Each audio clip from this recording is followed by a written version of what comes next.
I thought leaving New Zealand was going to be the hard part. It turns out coming home is.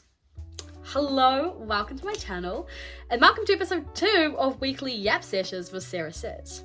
Today's topic is something that hits the soul deep. It's something that I relate to wholeheartedly, and it's something that you may relate to as well.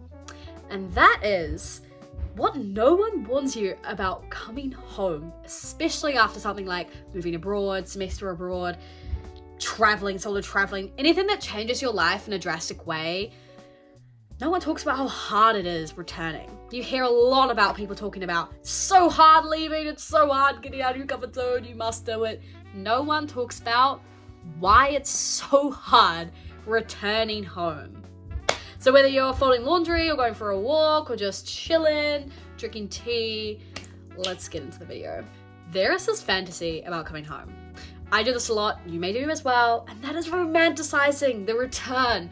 I think so much about sleeping in my own bed, showering in my own bathroom, drinking tea when I want, eating when I want, eating whatever I want.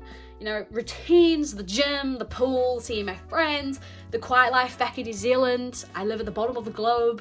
It's fabulous.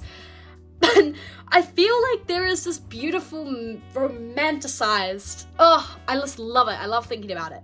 Even if you're having the best time abroad, I did this a lot in Southeast Asia. I felt kind of guilty about it, but I was so excited to just like go home with these awesome memories and awesome experiences. And there is this beautiful fantasy with it. But it only lasts 5 minutes. It lasts about that much. And then reality creeps in and you go, oh, I'm feeling a little bit sad. When you return home, you go, well, I got everything I wanted in my head, but I missed the uncertainty.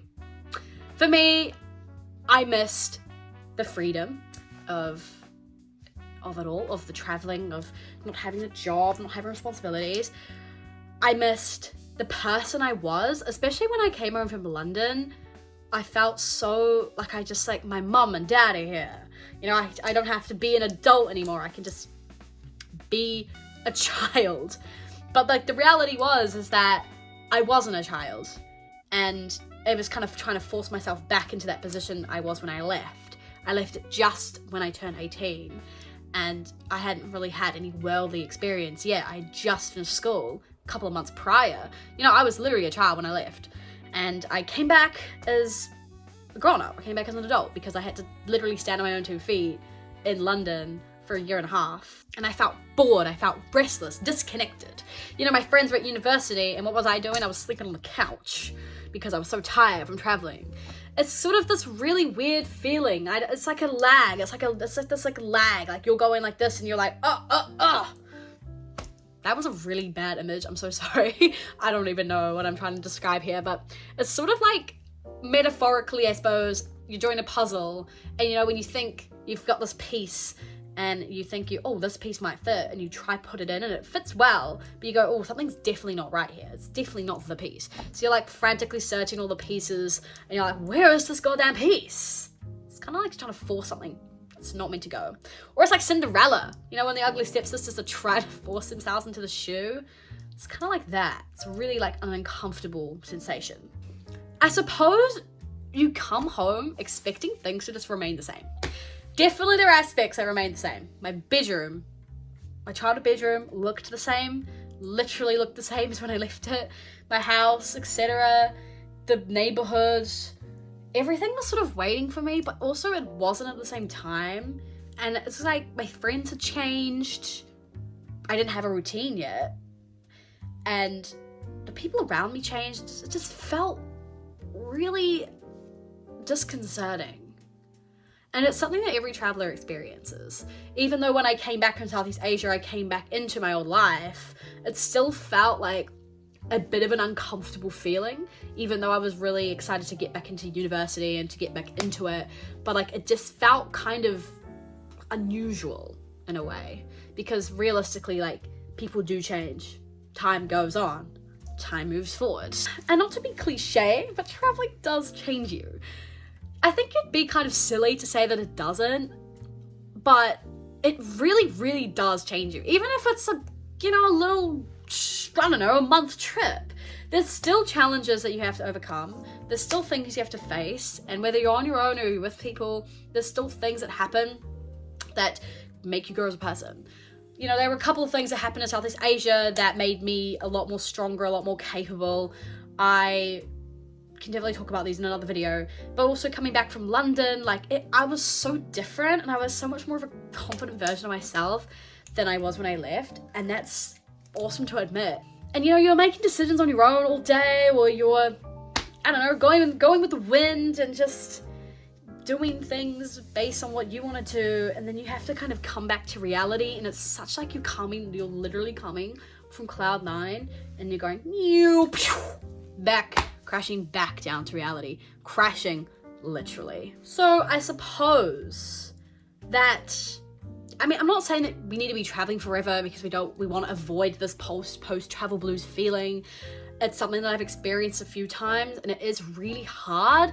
When I came back from London, I was really sad and really sort of down for a really long time, and Southeast Asia, it took me a while to sort of wrap my head around it. So the answer is definitely not traveling forever, because I think that would get really exhausting and it's not realistic. But it's accepting that you had a great time, and I mean, you know, grieving that experience. You're allowed to grieve experiences. I spent so much time just so depressed. I couldn't even face the videos I'd made about London or about Europe when I went traveling. I couldn't face it because I was so down about it. And I was just like, it was really sore to touch just thinking about who I used to be. And the thing is that I was so sort of blinded by that I was still her. I was still that girl that could do things on her own. And I proved that again when I went to Southeast Asia. And the thing is that you just have to accept, and you have to remold yourself, that sort of a person that sort of fits back into your old life, but also one that just sort of carrying your old, no, you're trying to you gotta mold yourself into the person.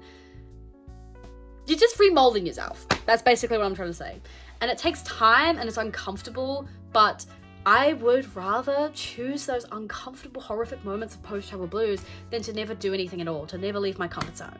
I think there is a sort of fear that, I think we fear being uncomfortable a lot of the time, but it's so normal, it's so healthy to be uncomfortable, to be in this weird limbo phase. You know, it's normal to feel disconnect. Even when I go, I don't know, even when I go up to Auckland for a bit, you know, I still, when I come home, I'm a bit like disorientated, discombobulated. You know, it's just like you grieve that sort of fun time and you kind of have to face reality, and it's a weird feeling. But don't let that stop you. And that's all I'm gonna say. Please don't let it stop you. Please don't let your own fears stop you, because you could do so much more. But anyway, that is where I'm gonna leave today's Yap Sesh. I hope you enjoyed, and I'll see you on the other side. I'll see you next week. Take care. Bye.